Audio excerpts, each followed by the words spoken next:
especially if somebody has, if they're in a posture where, like I've seen some jewelers and stuff where they're like this all day long, and they don't move because they're working on these tiny little things, and they have horrible, horrible neck and shoulder pain because their nervous system's telling them to move, just keep, move, stop doing that. Or pottery, I mean, same thing. You can get in like this and just get so focused on what you're doing.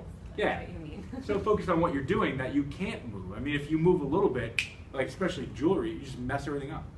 So, so I'm not really talking about a postural problem that's going to plague everybody. It's more situational. But if somebody's like this, then they're going to benefit from posterior movement of their humerus because their humerus is being kind of pushed anteriorly by all of this. So the posterior glide of the humerus it's a very good mobilization. The first one I'm going to show you is my least favorite one, mainly because if you go to a chiropractor that does any kind of shoulder extremity adjustments, they'll probably do this one on you and use it as a high velocity thrust.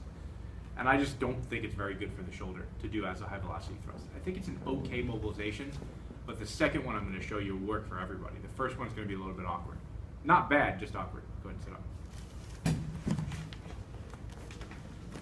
Both options, the mechanics of them are exactly the same. It's just one, the patient's seated, one supine, and I think the supine is going to be easier for everybody.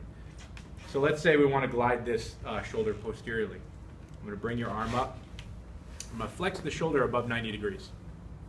And then I'm going to just block the scapula. You can block the scapula with your deltoid, this one, block it straight in with kind of upper sternum.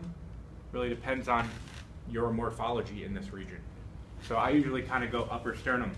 I'm blocking the scapula and I'm pushing flexing it above 90 degrees, pushing it posteriorly, and then just oscillating.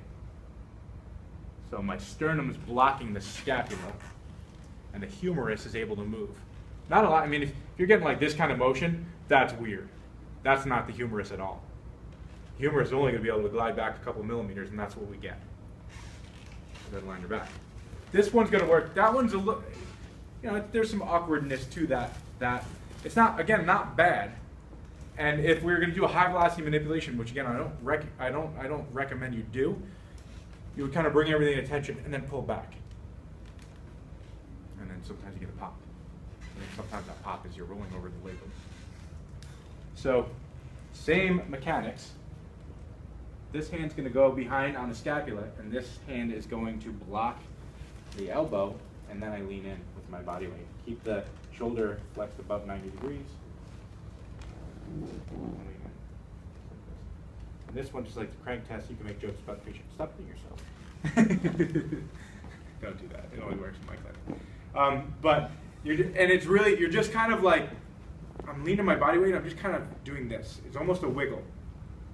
If you're moving too much, it's just going to be too much motion. The big thing is keep the shoulder flexed a little bit above 90 degrees. So here's 90, maybe 100, 110 degrees.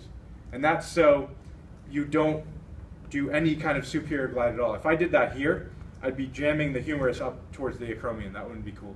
Even at 90 degrees is probably fine, but if I did just slightly drop that 90 degrees, then it could be causing impingement. So if you go above 90 degrees a little bit, just a tiny bit, then you're not going to be creating impingement at all. That's why we're saying 100, 110 degrees or so, just being safe. The big thing with this one is block that elbow so you can actually put your sternum or your upper abdomen on there. Try not to do this one with your arm strength because it's just going to take too much. Where was this one again? This one was back, essentially back on the scapula like that. And if I block the scapula, then the humerus has a place to go.